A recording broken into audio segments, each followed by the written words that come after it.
Good day everyone. Today I'll be explaining the perspective of crime causation. The perspective of crime causation refers to the different theories and explanations proposed by criminologists, sociologists, and psychologists to understand why individuals commit crimes. This perspective helps in developing policies and intervention to prevent criminal behavior.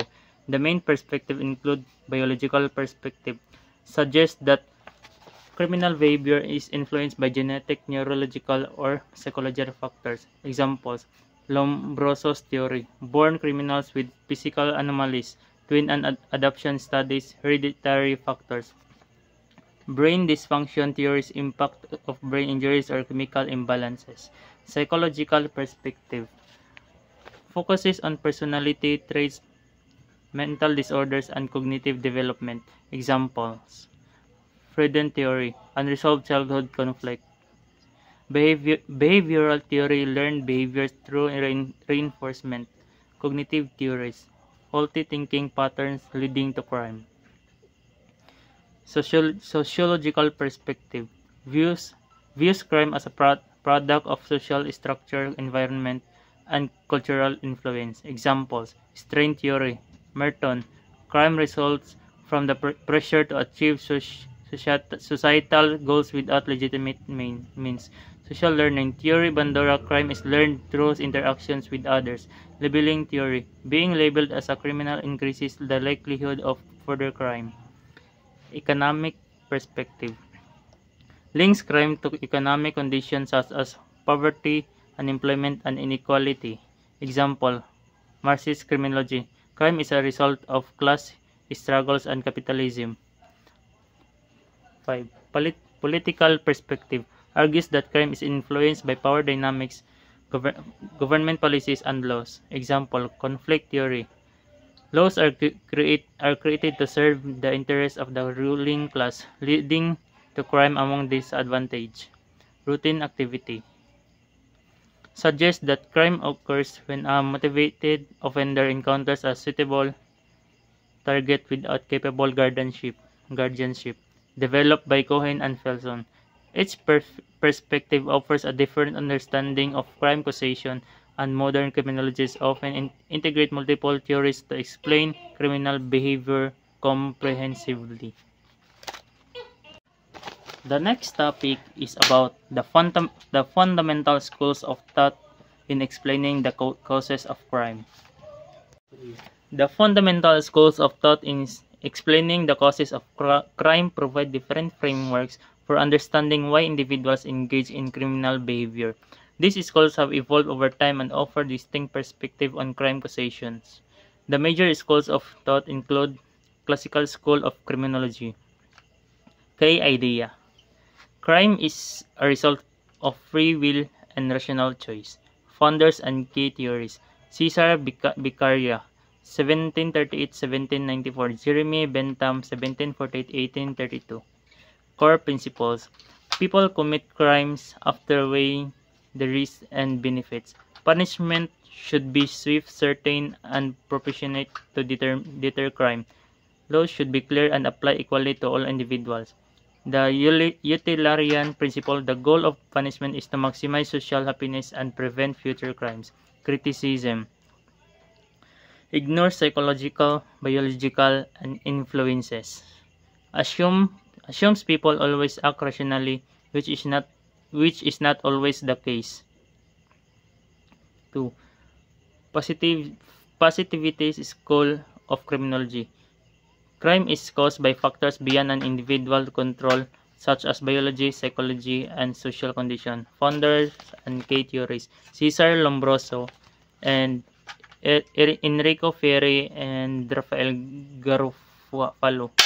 Core principles: criminals are born, not to made. Crime results from biological, psychological, and environmental influences. Criminal behavior can be studied using scientific method, observation, statistics, experiments. Society should focus on rehabilitation rather than just punishment. Criticism: early biological theories were based on racial and physical stereotypes, overlooks the role of free will and personal responsibility. Number 3. Sociological School of Criminology, KID. Crime is influenced by social environment structures and interactions. K-theorist. Emil Durkheim, Robert Merton, Edwin Sutherland, and Travis Hirschi. Core principles. Crime is shaped by poverty, education, family, and peer influence. Social disorganization, weak institution, broken families increases crime. Crime occurs when people lack legitimate means to achieve success. Criminal behavior is learned through interaction with others. Criticism overlooks individual responsibility, does not explain why some people in poor social conditions do not commit crimes. Number 4.